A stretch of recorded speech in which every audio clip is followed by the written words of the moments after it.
tuloy-tuloy lang po, baka meron pang hindi natin nabanggit na mas kailangan na maintindihan ng ating mga kababayan o ng ating mga mambabatas, lahat po yata, or sa buong mundo, kailangan po ba, Director? Yeah, unang-una po ang kawayan, bamboo textile fiber, isa po sa ating mga naging advokasya na napagbigyan naman po. Nakapasok na yung bamboo doon sa 4 na pagpipilian natin ng mga hibla para sa Philippine Tropical Fabrics na gagamitin na uniforme ng mga empleyado at mga opisyalis ng gobyerno. At by saying that, ibig sabihin kakailangan na natin ng hibla. That's why our farmers, our communities are already here, very much into the loop. Kasi dito pa tayo pumapasok ngayon yung intervention natin, hindi lang sa paggawa ng tela, kundi sa paggamit natin ng ating mga likas na yaman. Yun po yung una. Pangalawa po,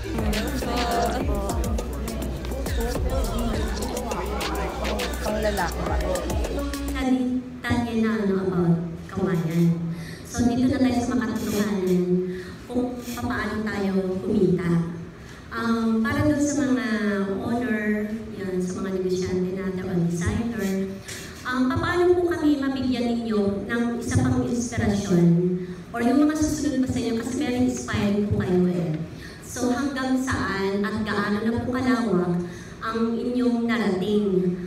At ano pa yung susunod ninyong naisip na mas lalong lumakas pa itong Philippine textiles natin. And kay Director din po, yung budget. Sapat po ba? Or kailangan pa pondohan ng ating pamahalaan dito sa PTRI? Dahil 100 billion ang population natin, so yung makaka-afford lang po dyan, 10% na mayayaman, di ba po? So sila lang yung pwedeng makabili ng ating ganitong klaseng kagandang textile. So yun, bigyan niyo po kami ng inspirasyon pa para po doon sa mga susunod sa inyo. How we are able to give more inspirations, no? I think using the bamboo Sa kanilang lahat, binabati ko ang PTRI sa kanilang pagse-celebrate ng Bamboo Month. So, marami silang exhibit dito sa PTRI at pinapakita nila ang ating mga technologies na mga gawa sa kawayan. So again, I hope you will visit PTRI's gallery para makita ninyo ang kanilang napakagandang mga exhibits.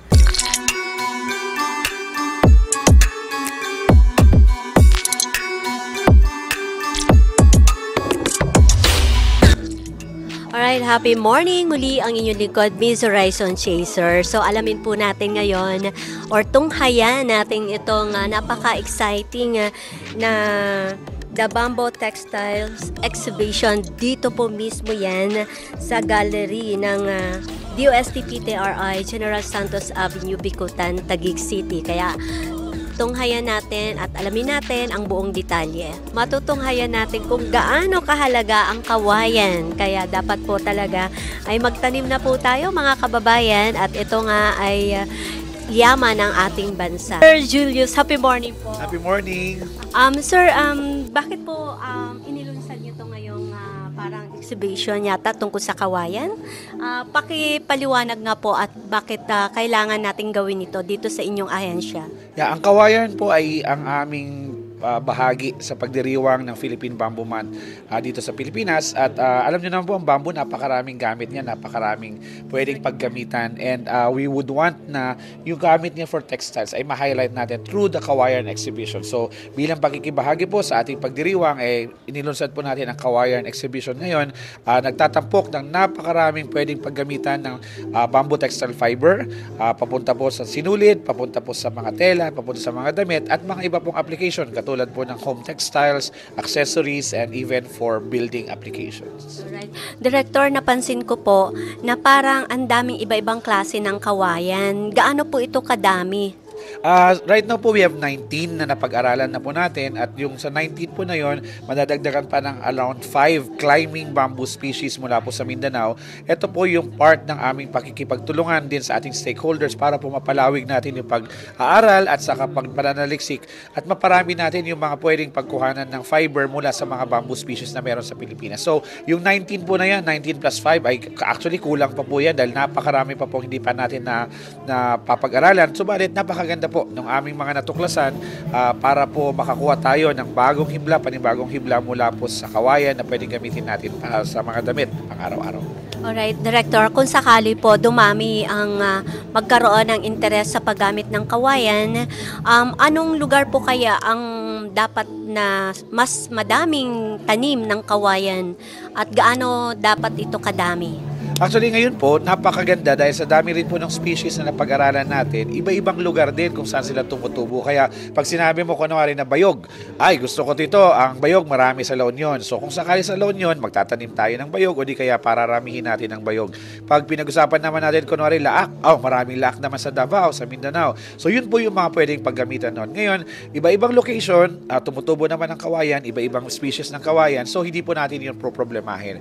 Ngayon, as small as a few yung ibig sabihin po, yung cluster ng bamboo ay marami na po tayo makukuha sapagkat ang bamboo po ay halos 30% minimum ang fiber recovery. Napakataas po niyan kumpara po sa mga ibang mga hibla katulad ng abaka na halos 2% by weight lang yung recovery mo ng fiber. So, napakaganda pong panimula para po maipush natin yung textile materials natin na gawa sa kawayan dahil napakaganda rin po ng ating mga nakikitang mga datos mula po sa pag-aaral natin tungkol sa mga species ng kawayan na ito.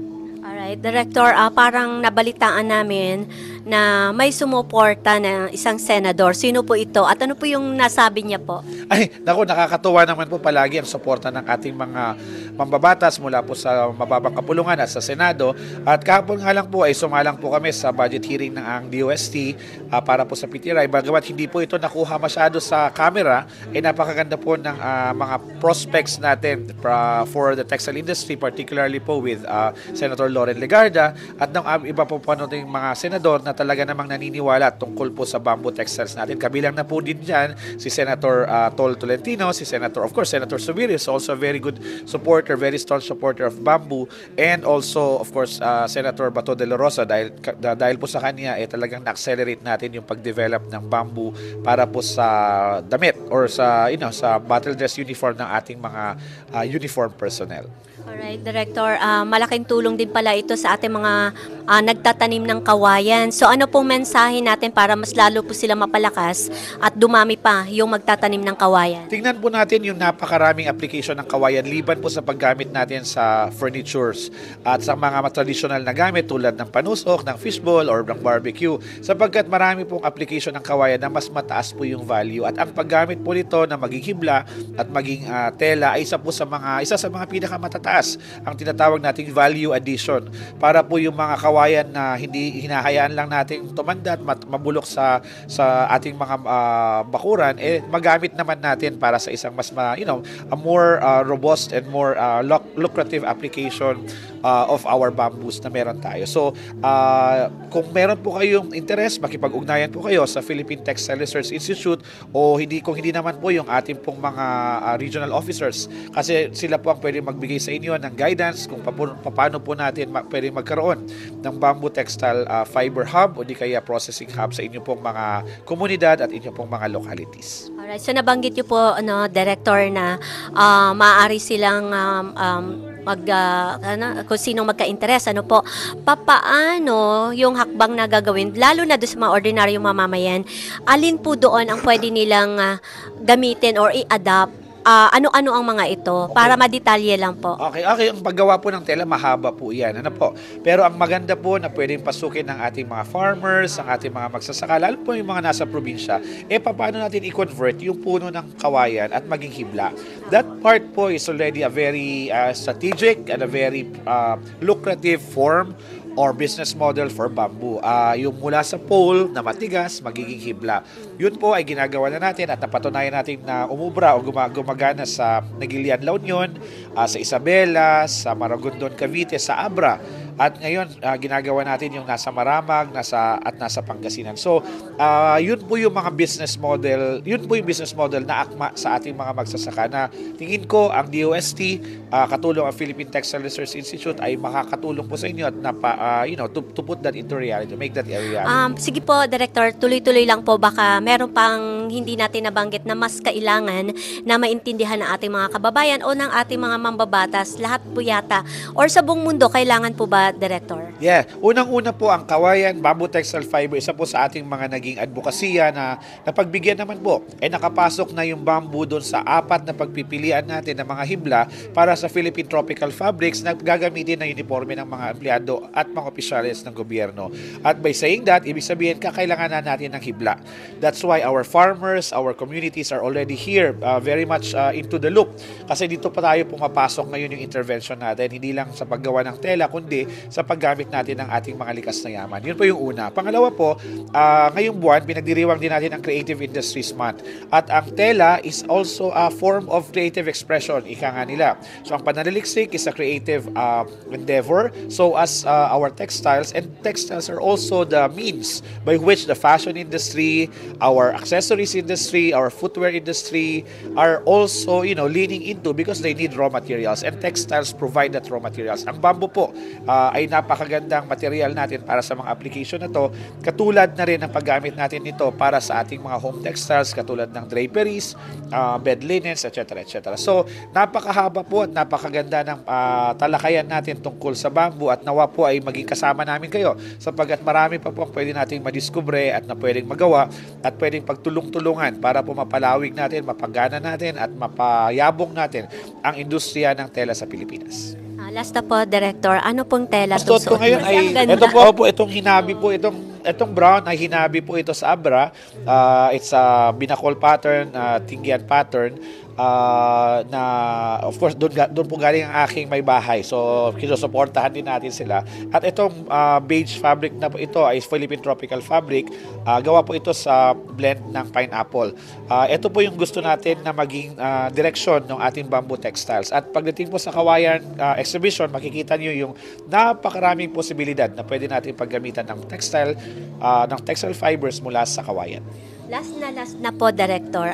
Paalala lang doon sa mga ahensya ng ating gobyerno na hindi pa nakakasunod sa batas sa uniforme natin. Magipag-ugnayan po kayo sapagkat stricto po tayo sa pagpapatupad dahil ang ultimate aim po natin ay hindi lang maging maganda at magara yung itsura natin bilang mga empleyado at opisyalis ng gobyerno, bagamat dapat yung ating sinusuot ay nakakatulong din sa ating kultura, sa ating ekonomiya. So, kung hindi nyo pa po alam kung ano yun, antabayanan nyo po sa DOST PTRI Facebook page sapagkat magkakaroon po tayo ng series of sessions para po maintindihan nyo paano po magko-comply ang inyong mga tanggapan, ang inyong mga opisina sa mga requirements ng RA 9242 or the Philippine Tropical Fabrics Act na nagmamandato na lahat tayo na nasa gobyerno ang isusuot dapat ay tinatawag natin Philippine Tropical Fabric. Kung ano man po yung Philippine Tropical Fabric, ito po ay malugod na inimbitahan ng PTRI kayo para po magkaroon kayo ng a perspective and also a timeline kung paano po kayo pwede makapag-comply dito po sa requirement na ito ng ating batas. So, antabayanan niyo po. Thank you so much po, Director. Salamat po at magandang umaga po ulit sa inyong lahat. Happy morning! PH Exhibition, Bamboo Textile Creations, including bamboo fabrics, fibers, yarns, wearables, and other textile pieces of Catherine Dickett Jennerman and Kyle Douglas Jennerman are also on display right here. They are made from bamboo. Also, we have a piece. After the opening, we will be having a press conference. Part of a month-long celebration of the Philippine Bamboo Month. Ang bamboo po ay isa sa mga raw materials that DOST champions, and this is not the only program that we have at the DOST. We also have bamboo being used for furniture and so many other applications in craft, which is championed by the Forest Product Research and Development Institute. And of course, the funding and the innovation funds coming from the Philippine Council for Agriculture and Natural Resources, R&D, also known as PICARD. So ito pong consolidation nito is part of the call for a One DOST. This is the coming together of our programs on bamboo, putting forward bamboo not just as a material, but bamboo as part of the Filipino lifestyle. So we always say, pagdating sa kinakain, may labong. Pagdating sa bahay kubo, may bamboo pa rin. Ngayon, pagdating sa tela naman, nasusuot natin yung bamboo. Siyempre, hindi naman ito yung ating tawag doon, amakan na isusuot. Magkaiba naman yun. But as a matter of fact, one of the accomplishments of the Institute is that we were able to push for bamboo textile fiber to be the 4th natural textile fiber included in the Philippine Tropical Fabrics Law. Ibig sabihin po, hindi na lang ito abaka, hindi na lang ito pinya, at hindi na lang ito banana. Bamboo is already part of that, over and above, of course, cotton and silk. So ito po ay isang napakagandang push for the textile industry and of course for the bamboo industry because it champions not just the use of new material but the inclusive use of natural resources kasi halos lahat po sa Pilipinas ay may kawayan. So pagdating sa norte, ang marami sa amin doon ay bayog. Pagdating say na talagang sa atin sa Pilipinas. And this is part of the evolving narrative that using it for textile of course is one of the triumphs and we are very happy and very lucky because of the shown by our regional offices. As evidence here, of course, we have our provincial directors, and regional directors will be joining us as well. But who knows, maybe later this afternoon. But then again, it's one way of putting together, of getting people together, getting our acts together. Not just a rallying point for the research and development programs of the DOST, but a rallying point of our collective desire to make use of our natural resources and put sustainability at the core of what we are doing. Again, it's an honor to have you, especially our guests, and more importantly, I'd just like to make a very special mention, of course, to Colas and to Terine for allowing us to feature your very special clothes. Usually for your wedding, there are so many fibers to sort in the lab, so you might want to try. Okay, bamboo headband now, so maybe we'll be able to do that in red and blue and white. That would be it. Anyway, thank you very much. And of course, we are waiting and also anticipating the collective show of support for our farmers and our communities. Kasi sila po talaga ang pinapatunguhan nitong ating mga inisyatibo na ito. This is not just about fashion, this is not just about looking good, but more importantly, at the core of what we're doing is being able to make a difference and touch people's lives. And I think when we can realize that, napakaganda po. We have a farmer group in Aguilian, La Union who's locally doing very well nito. We are anticipating as well the launch of our new bamboo textile fiber innovation hub in, saan ba? Bamboo team? Saan susunod? Bukidnon. Maramag, Bukidnon. The other one is following in Pangasinan. And then we have 2 more upcoming. And ang napakaganda po ay hindi na necessarily PTRI lang yung medyo aligaga. Kasi talagang napakaganda rin po yung support ng ating mga regional offices. So we are looking at one more in Agusan that will be the first in Caraga. Meron pa tayong nakikita may bolang crystal. May nakikita pa tayong possibility in Mimaropa. So hopefully all of this will come very soon and we will be very happy to usher the industry towards this revolutionary move to take bamboo into consideration as far as textile development is concerned. Hindi tayo matatapos kasi marami pa akong kwento. But then again, welcome to the Institute, welcome to the DOST, and welcome to the one DOST celebration of the Philippine Bamboo Month. This leg is technically just for Kawayan. We'll hope to anticipate all the other exhibitions that will be forthcoming. Again, maraming salamat po. Magandang hapon sa inyo. Thank you very much, Dr. Lianio. He's also a part of the media team today. So it's Ruben Pulling. May we invite our guests here? Kawayan. Siyempre yung mga fiber. Hello po. Pang lalaki ba? We have here Kyle Colas Generman. He's involver of Becoming Filipino. And we have here the director of USTPTRI, Dr. Julius Elian Jr. So, okay, so next question is, ano ang nagtulak sa iyo para talagang makamit mo itong pagiging Filipino? At paano kayo nagkakilala ni Mrs.? Entertainment pala to. Siya pala yan, siya pala. First, Miss Catherine, ano mo naman nagkukwento tungkol dito sa Pela, Kawayan, na kayo ang unang magdadala sa ibang bansa para kakilala ito?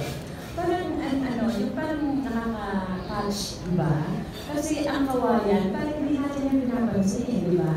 Pinumuna lang natin sa labong para kainin natin, pinupulo natin para gawin natin bahay ko or bahay noong unang panahon. Pero ngayon, na ito nga ang sabi ko ng dalawa po ito, Gloria Malvina. Ma'am, masasabi niyo po magkano po ang price range ng inyong pong sapatos na bamboo? Pwede po na ba ma-afford ng mga pangmasang katulad ko yung sapatos We niyo? will make the price range very competitive. Yeah. You will get what you pay for. Ma'am, second question ko po kay Ms. Jenner. Ma'am, nahihirapan po ba kayong kumuha ng mga raw materials para sa yung ginagawa po? Mga raw materials. Kasi maraming, parang competitor paggawa ng sa furniture, tapos sa food. Ilang percentage ang makukuha natin dito sa Pilipinas para makagawa ng isang damit o isang mask? Actually po, ang kagandahan sa Pilipinas, napakarami natin bamboo everywhere. Tumutubo lang siya. So si bamboo po, syempre ito ay sa grass actually. So it's very sustainable because hindi na siya kailangang alagaan all the time na parang pag tumubo siya dyan, tutubo na lang siya ng tutubo. Every day, an inch is parang growing sa bamboo. Tapos kami, for example, kami po ay taga Maragondon, and Maragondon is known as the bamboo capital of Cavite. Right now, we have more than 480 hectares of bamboo. Ilan pong hectare?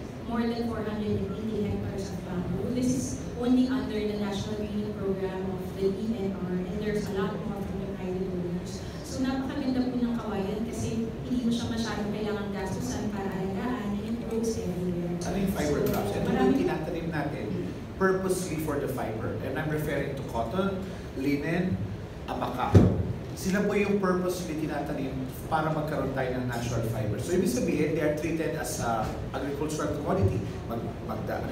Mag-fertilize ka, may tubig, etc. So yung kanya pong footprint, you could imagine, napakataas po talaga, especially for cotton.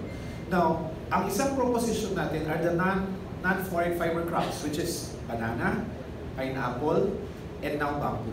Bakit? Hindi naman natin sila tinatanim for the fiber. They are not purposely meant for fiber. They are actually, at least for banana and pineapple, they are agricultural byproducts. So, ibig sabihin, technically, tatapon mo na dapat yun. So, wala kang pinoproblema as far as cultivating it. And similar to bamboo, ganun din yun. Hindi pa naman tayo nagtatanim purposely dahil gusto natin magtanim ng bamboo, didiligan mo, if you don't do that, diba? They just simply grow. So kaya po napakaganda silang carbon sink. Technically, it's a carbon capture material. Especially for bamboo, it grows a few centimeters every day. So napakaganda. Yan po, I cannot overemphasize that. You can search that up in literature. Talagang mabilis siyang mag-grow. Pag mabilis mag-grow yung halaman, ibig sabihin, madali rin siyang mag-capture ng carbon dioxide. So it technically immobilizes carbon dioxide in its very core based on the carbon cycle, di ba? Now, once it's there, ipiprocess mo lang siya para makakuha ka ng fiber from them. Which is technically, pag kinumpare mo sa cotton na yun, napakalayo. That's why what we're doing is basically substituting every single kilogram of cotton that we possibly can. Kasi ang ating machineries are all cotton-based. Hindi tatakbo yan na hindi walang cotton. But every single kilo of cotton na nire-replace mo dyan, napakalaking drop din nun sa carbon ratings or carbon footprint ng ating mga tela. That's why we want to introduce this technically carbon neutral, if not carbon negative, sources of materials para po ma-substitute natin yung napaka-compromising na cotton, linen, or the other fibers. Fiber recovery. Anong ibig sabihin nun? Kada kilo po ng bamboo pole, 300 grams of that become fiber. Ang abaka po, kada kilo ng abaka, yung abaka ng puno, ang ibibigay lang niya sa iyo ay 20 grams. 20 grams of fiber. So napakalayo po because the yield for abaka is only 2%. The yield for bamboo is 30% or more. Pag tinignan niyo po doon, yung laak mula sa Davao is almost 60%. So fiber recovery wise, it's no-brainer, di po ba? Isang pole lang yung pagkadami-daming fiber ka makukuha. So it gives us a very, very compelling narrative, a very, very compelling sustainability solution for the textile industry, and we cannot overemphasize its impact to our communities. Yes, sir, please.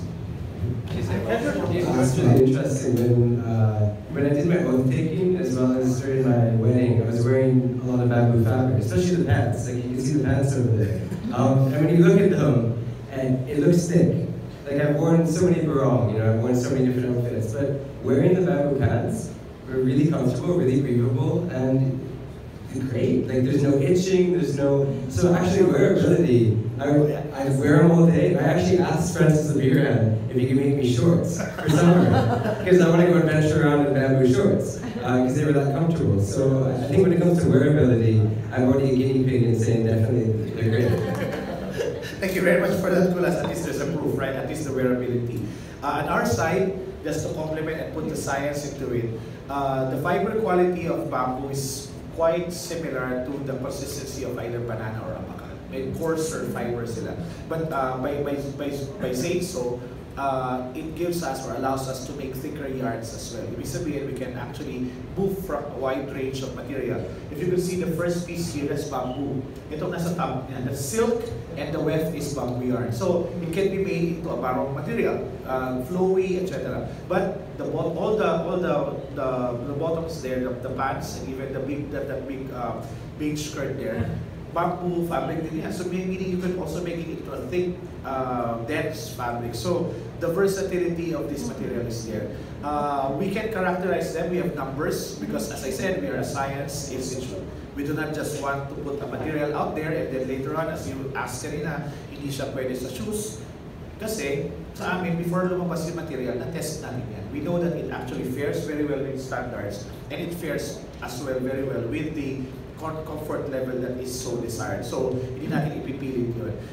So, kasama, wearable, at the same time, accessories, then papunta na rin tayo sa home textiles. Because the market for home textiles, surprisingly, is far, far larger than the market for wearables. So, pag nagawa po tayo ng upholstery, nagawa ka ng drapes, nagawa ka, napakalaking market po compared po sa sinusuot natin. So, the fashion part is one way for us, to capture your attention, but I think the real money comes in when bamboo gets into the home textile application, which is, I think, very much desirable. Now, i-segue ko lang po kaunti-kaunti doon sa footwear. Iba po ang business perspective natin when it comes to accessories. Hindi po ito pamurahan. Pag pamurahan, go to China. You can get it at 25 pesos a pair. Pero pag gawang Pinoy po, talagang it has to be at a certain premium price. And unfortunately, it's not necessarily inclusive when it comes to affordability. But what we can say is this: that's the level of creativity that we have. So we cannot, we cannot discount that. I think this is dumb. I remember I came in here 2.5 years ago, I think, for the first time. Didn't you tell me as well that a lot of the weaves and fabrics actually you have to import? Cotton. Yes. So is this like a potential that you could just make more fiber locally? Because people say like it's woven and made in the Philippines, but yes, but the fiber came from China. Whereas in this case, if you create this fiber in bamboo and you weave it here, that's Filipino made.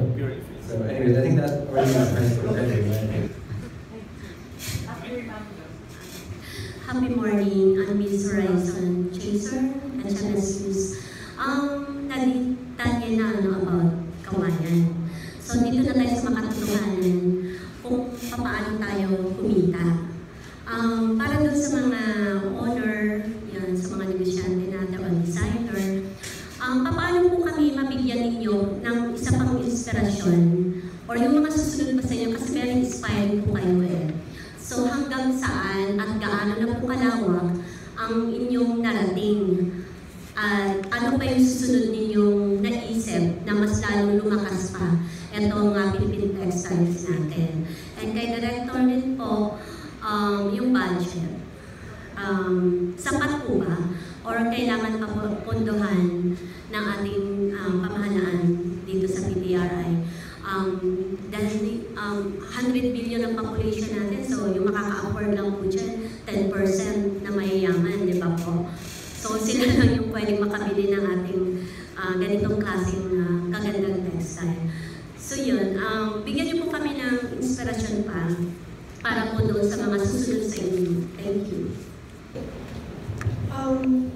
Okay, about the question, how we are able to give more inspirations, no?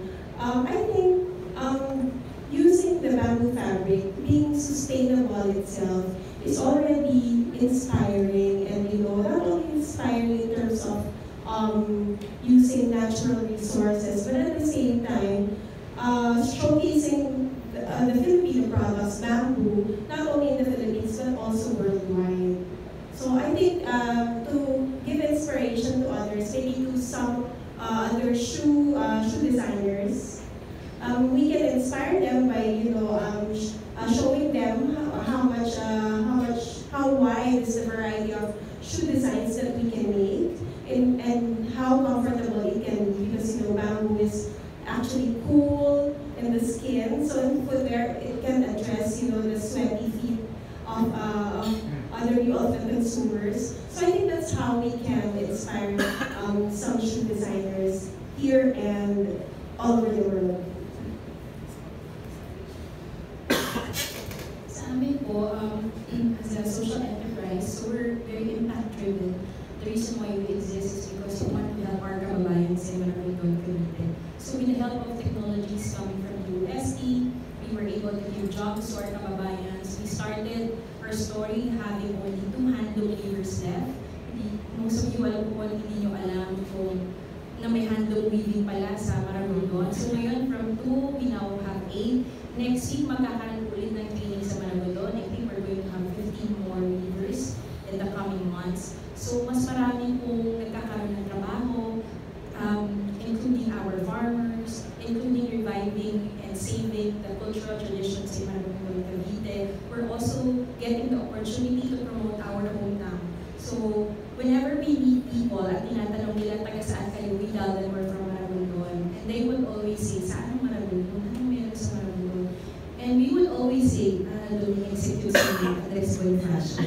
So it's a very sad narrative, right? But that's the reason why we're here. We want to change the narrative into a better one. We're trying to set an example that even if some people think yung native products, parang hindi cool. So we're trying to introduce something that is specially made by UST people to make it cool again. To say na, ito, this is innovation, this is sustainable, and it helps a lot. Gaano na po kalawang yung inyong narating, and bigyan mo ako ng halimbawa, paano nyo simulan at paano yung mga susunod din po sa inyo. Anong mga gagawin nila? Yung gano'n yung encouragement po doon sa susunod, mga gustong gayahin kayo. Thank you. For other people who wants to do what we're doing, siguro po ang may advice namin is always try to be purposeful in what you're doing. I think in whatever way you can, try to help and go to your community. Kasi maraming tao kayo pwede ma-empower. Always think of what you can do to help save our Mother Earth as well. So if we're going to put our products out there, make sure that it's also sustainable and that we acknowledge the people behind it, because there's always stories. You get to inspire more people when they know the stories about the products you produce. Usapan na a lot of things to do. Pero sabi po, masaya po kami sa support na ngayon ng gobyerno sa Philippine Textiles. We've seen it really grow in the last few years. At umaabot na rin po kami hindi lang tela hanggang sa footwear. So we already took it in already. PTRI is now the lead agency for footwear research and innovation. So kasama po rin nun, corollary to the uppers and the insole of footwear is rubber. So kasama rin po yun because ano naman ang magiging outsole mo. Even leather will definitely be part of the conversation, whether the leather is natural hide or alternative leather. So our appetite for research and development continues because that's exactly why we were called to DOST to render and provide that level of expertise in material development. Hindi po yun matatapos at hindi po magkakasya ang budget pag yun pang pag-usapan because we have to support an industry that's trying to rebound. Textiles is just one of them. The footwear industry is also trying to rebound. Kailangan po natin din tulungan. And if you have turned it around, textiles have seen a turnaround in a few years, malamang footwear will also be in that same path. So we are just very happy and very lucky. And we're also looking at wearables, bags, for example, hats. And remember, di ba may mga LGUs na namimigay ng bag? May mga LGUs na namimigay ng sapatos. These are captive markets. These are local funds. These are government funds that must support local products. Hindi ko ulitin ko alam that must support local products. So why buy something that you did not produce? So ito po yung campaign namin ngayon that government funds, how bigger they may be, must be directed to to the benefit of the people. But it's also patronizing local manufacturing and local production. So that would be a very good push as well to help the industry. The institute and any other institute in the DOST for that matter that does not conform with standards. Yun po yung diferensya natin doon sa mga nagkukakunwarian na gumagawa ng tela. Ang tela po ay hindi ibig sabihin na pwede mo nang putulin, tela na siya. These are under very rigorous sets of standards. Pag sinabi mo corporate dress apparel, may separate standard po yan. Pag sinabi mo yung upholstery, there's a separate standard yan. Hindi po lalabas functionalities na. For example, water repellency or maybe soil release. Ibig sabihin stain release. Ibig sabihin hindi siya pwedeng mapansyahan. So all of those are properties that we also put on fabrics for special applications or special functions. We were also challenged by the aviation industry, for example, to do something for their flight attendants. Ang number one requirement pala ay hindi siya dapat flammable. Lahat ng natural materials are naturally flammable. So what do? That's where the scientists come in, di ba? Kaya kami DOST, we provide solutions and we open opportunities. So what we did is to render what an otherwise flammable fabric is into something that's not flammable. And that applies to both wearables and for home textiles. So that's the transformative role of science. So if you still do not believe in science, I think you already have to start believing. That's just kidding. With other agencies, particularly the DNR, the local government units, and also the private sector. Kasi tama po yun. Once it starts to pick up, baka pulangin ng kawayan, wala na tayong pantusok-tuhog ng barbecue. Diba? Kakamayin natin yung barbecue dito, kaya mahirap ang kamayin ng barbecue. So in short, what I mean is there will be some other applications na ma-deprive. Just to also quench that idea about it competing with other commodities, hindi po. Kasi sapagkat pag bahay, furniture, the requirement is strength. That is something we do not need for textiles because i-deconstruct namin yung pole. So what we use are the parts of the bamboo that they do not use for furniture or they do not use for the bahay kubo. Kaya po very complementary. Hindi kayo yung pinagtabasan nila sa furniture, pwede gamitin yun for textile application. So it's very complementary to existing industries. At the same time, we also encourage other agencies to partake. Kasi hindi lang naman ito talaga, it's not a fiber crop. Hindi tayo magtatanim ng kawayan kasi gagamitin natin siyang tela. Tinatanim mo siya because you manage slopes, you manage erosion, you want to control forest degradation. So marami po siyang applications and purpose. That's why these are the things that we want us to be in synergy with. And since the mandate of the DOST is to lead and to enable, we lead by simply showing the best practice. This is how things must be done.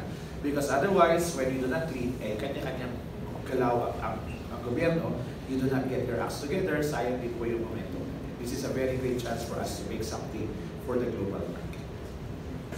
Last question na lang. Kasi I'm also a bamboo advocate. I came from a town that is known as the bamboo capital of Cavite. Marami po sa aming mga kababayan kumikita dahil sa kawayan. At nagustuhan po namin yung innovation ng US and RI. It's time that entrepreneurs and also people who have the power to influence other people highlight what they're doing because it's really nice. They have sleepless nights doing all this innovation, so it's time na i-highlight natin ito because it's really nice. It's sustainable, it's a good material, and it can help a lot of entrepreneurs as well.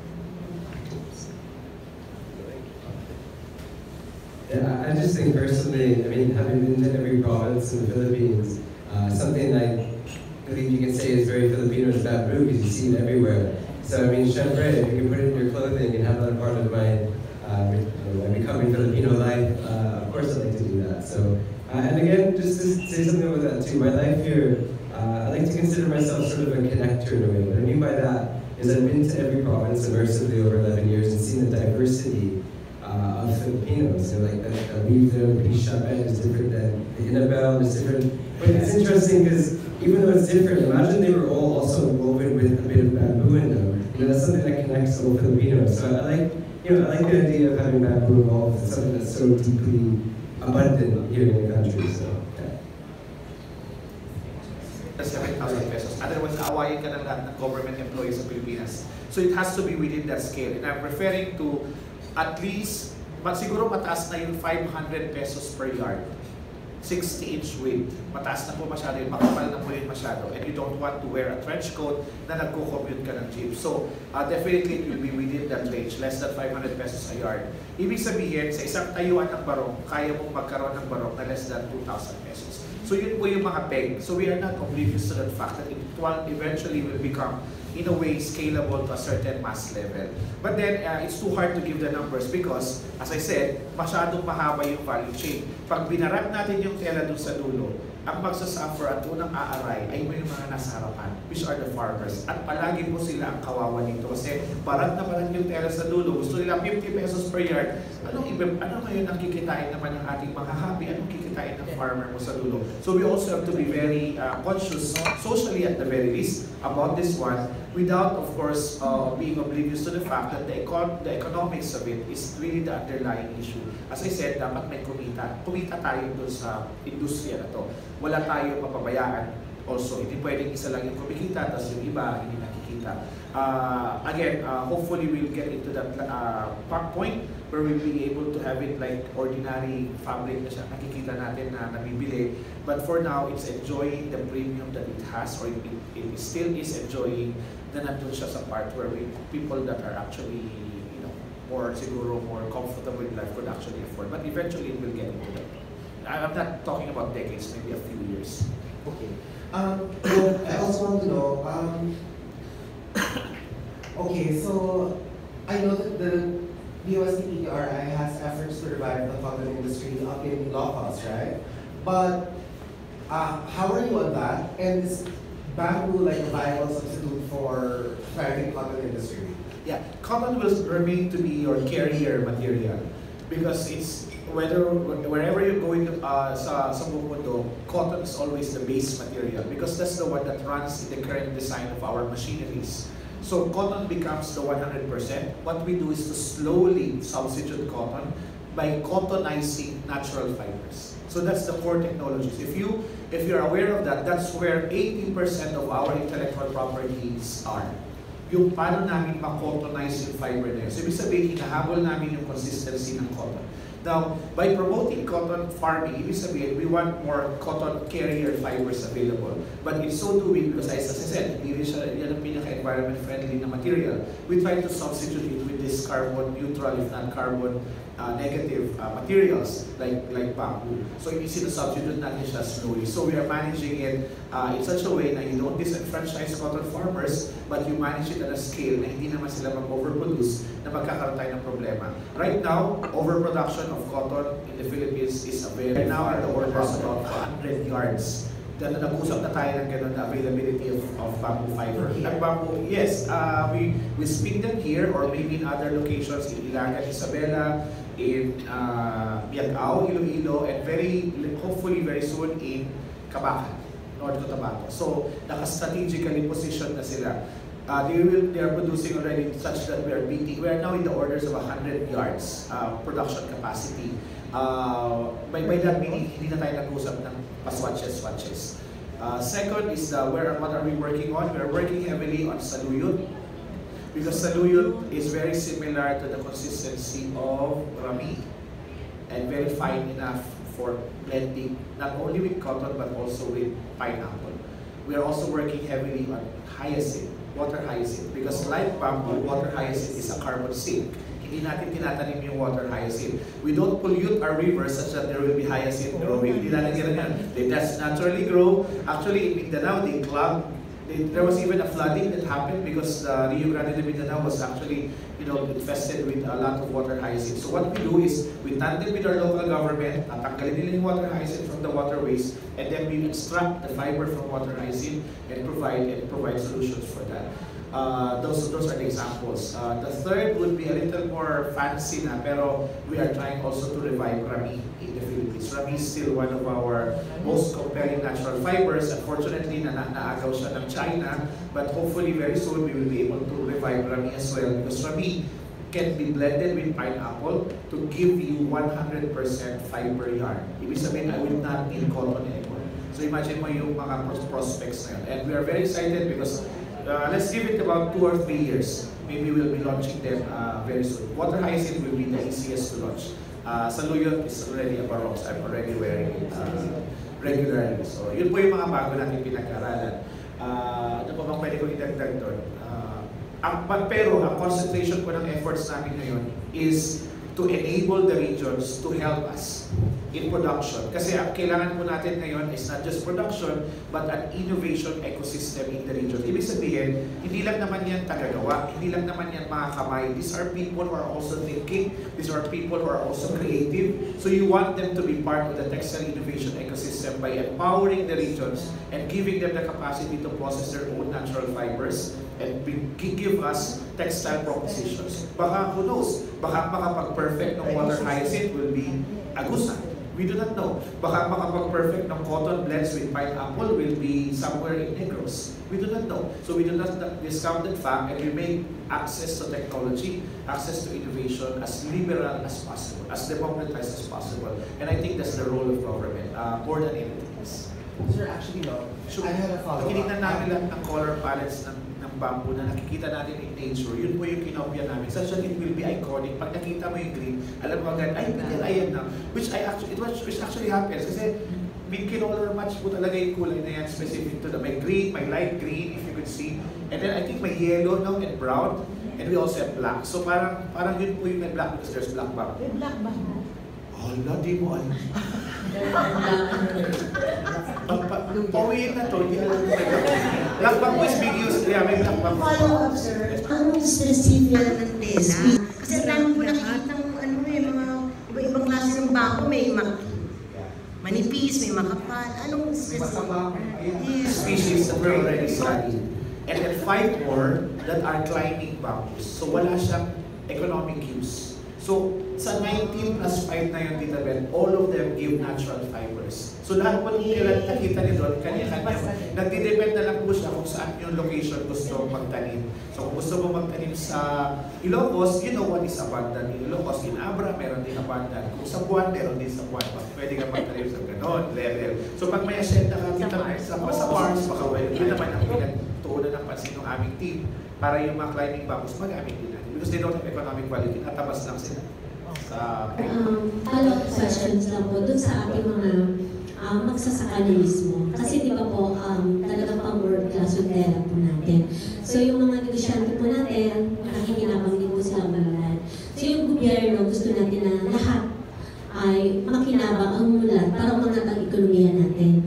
Eh yung nakikita ko po kayo, nandun po kayo sa mga magsasaka natin, kumusta po sila at paano po ninyo sila yung totoong matulungan na umaasenso din po, yung maganda din po yung buhay nila. Kasi yung mga magsasaka natin, mukhang magsasaka pa rin yung iba, pero gusto na natin linawin yung pagdating... artista naman sila, gano'n? Opo. Gusto ko lang po linawin sa inyo, Director, yung tulong ng PTRI para tularan ng ibang ahensya na kadalasan po nagagamit yung magsasaka lang. Pero hindi talaga uulan ang magsasaka. Sa amin po, that's part of the value system of the institute. We do not want to use people, especially those who are most vulnerable, only to promote your cause or your agency. We don't do that. Unfortunately, hindi nyo man makikita sa PTRI. I'll just give you an example to prove the point. In Nagilian, La Union, we deployed 2 years ago a machinery for the processing of bamboo textile fiber. They were not processing bamboo at all. They were just vegetable farmers.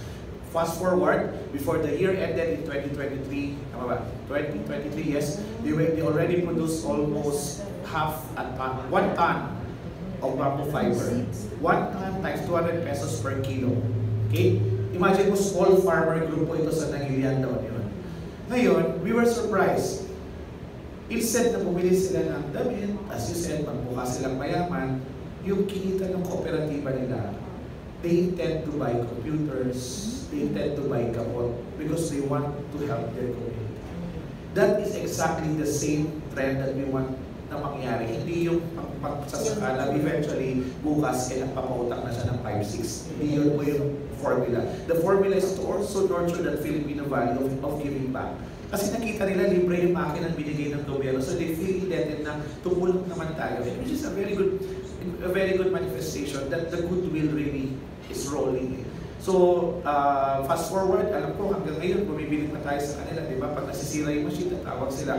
More than anything else, more than them not looking like farmers, or maybe more than them na umangat sa buhay, I think the more important there is there's dignity in the labor.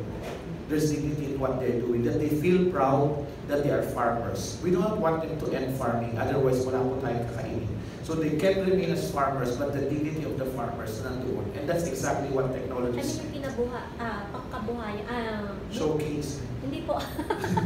I mean, yung kanilang pamumuhay ay umunlad. Ano, ay may bahay na sila, ganyan. May bahay naman po sila. Malalaki. Well, pero yung pagsasaka, andun pa din. Oh yeah, sa amin naman po, those are the social metrics when you check impact assessment. Pero mas marami pa po yung mga non-economic sometimes in these types of group. Yun ngayon, minsan tayo nabablinded because we only think that the impact of our technology is economic. The feeling natin, dapat may kotse na siya. Dati wala siyang kotse, ngayon dapat may kotse na siya. Of course, that's how you measure life, di ba? I mean, like, yung progress in life. Pero, as I said, we are coming from a different plane. And these are Ilocanos, you don't see them flaunt. So they may be rich, but you don't see them having a car. Maybe they don't look like rich, pero they have a hefty back. Iba-ibang expression eh. Pero sa akin, tingin ko is the fact that they continue to do it, ibig sabihin, they see that there's prospect. So they still now, until after 2 years, they still continue to produce bamboo textile fibers, and they remain to be one of the top producer of bamboo textile fiber in the Philippines. So it's a laudable, yeah. You can check on them. It's a joke. We call the group is called Team Puyog, Dagiti Manalo, Ti Kasilagan. It's an Ilocano term. It's in Kasilagan, Nagilian daw yun. So you can always check on them. The president is Lope Bautista. So he can give you the details. We had an interview with the secretary lately, so they gave actually a very good testimonial about their work. So yun po ma'am, yung gusto namin makita na sana they don't stop farming, but then again, they have dignity in the work. And Gano'n kadami na po sila, Director? I don't know how many, I think more than 20 ang membership ng cooperative. More than 20 membership ng cooperative. And they keep on, nakaka-attract sila ngayon ng members because they see the prospects of the machines. Isang makina lang yun and they protect the machine. Alam niyo po, isa pang kwento doon, you know where the machine is right now? It's inside an abandoned pig pen. Kasi yung pig pen lang po yung available na space doon sa area nila. You see how modest it could be. Hindi necessarily may building at may inauguration, may logo ng PTRI. We don't do that. We just are there to help. So sa amin, natutuwa kami kasi pag nag-message sila, masaya yung message. And they feel like we are family. Pag nakita ka sa event, lalapit yung mga yun, kung kulang na lang yakapin ka. And that's exactly the relationship that we have. Oh yes, because that's what technology is there for. And hopefully later on, we can do more machines para po mas matulungan po. Kasi marami po pong manual doon sa labor part. Okay. Ay, ito po pala. Lilo of course. Nakarating mo lang from a meeting for the Osaka exhibition of the Philippines. You're going. Sa Osaka. Expo Pavilion. So Lilo naman is Lilo and Zai are chemists. They are both from UPLB. Lilo of course is supervising. She used to be officer in charge of the research and development division, but she's taking a backseat now kasi she's finishing her graduate studies. Siya ang focal ng Region 8. Region 8 is Eastern Visayas, and she's also the project leader of that silk thing for ginagamit na po ang silk as suture and silk for wound dressing. Yeah. So she's project leader. And then, diba? Sila talaga. Wala si Audrey. So yun po yung team namin. So ako na po yung pinakamatanda sa lagay nito. Yes. So, kayo talaga po ang may kagagawan ng lahat. Yes, ma'am. Yeah, po, dapat. At sabi ko sa kanila, they should know exactly how many congressional districts are there, sinong congressman na nandun, and what municipalities are there. Because they have to know their regions by heart. So hindi ko alam kung ilang region. Alam mo ba ilang regions mo? Puro lone district to eh. Sa car kasi. Sir, pwede po kaming pa-invite sa susunod na launching na hub natin sa Central Mindanao. Sa Maramag? Ay, hindi sa Bugaldon. Magandang araw po sa kanilang lahat. Binabati ko ang PTRI sa kanilang pagse-celebrate ng Bamboo Month. So, marami silang exhibit dito sa PTRI at pinapakita nila ang ating mga technologies na mga gawa sa kawayan. So again, I hope you will visit PTRI's gallery para makita ninyo ang kanilang napakagandang mga exhibits. Maraming salamat po. Nakita rito kung gaano kahalaga yung ating Philippine textiles at papaano ito makatulong sa ekonomiya ng ating bansa. Kaya sana nga ay suportahan natin ito at ito ay sana matuloy-tuloy pa sa susunod na mga henerasyon. At sana nga yung 100 million population sa ating bansa ay magkaroon ng support sa ating mga local products, ano po, kasi nga dahil dito ay dito magsisimula ating pag-unlad. At nabanggit rin ni Secretary Renato Solidum na kung saan ay yung umaari maging negosyante rin po tayo. Sana tangkilikin natin ang sensya at teknolohiya. Muli ang inyong lingkod, Ms. Horizon Chaser. Happy morning!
Happy Morning Show! Lagi kayong makinig. Nandun tayo lahat sa Happy Morning Show. Happy morning! Muli ang iyong lingkod, Miss Horizon Chaser. Sino pa pong kailangan na magbigay dapat ng tulong ngayon dito sa Angono Rizal? Miss Horizon. Happy morning, Miss Horizon. Director, yung di ba po nakatutok tayo ngayon sa kalusugan, sa tamang pagkain. Sang-ayon po ba kayo rito? At ano po ang maipapayo niyo sa ating mga LGUs, government o mamamayang Pilipino? Last sir, personal. Kayo rin po ba ay health conscious? Sa mental health po. Alright, so naging matagumpay ang annual scientific meeting. Sir, ano po yung talagang buod nito at tinutukoy natin para sabi natin? 1 kilometro ang tanong at isang simetri ang sagot. Kadali lang. Kung ano lang po. Oh, sige. Gutay-gutayin mo, Day. Alright, para tuloy-tuloy lang. Sige po, edit na lang natin. Okay, una, ano? Ang cute niyo pala, sir. Ay, cute talaga ako. Kasi tanong mo, isang taong 2 semestre ang sagot. Para natapos na. Nagba-vitamins ka pa. Ito na yung pambulong.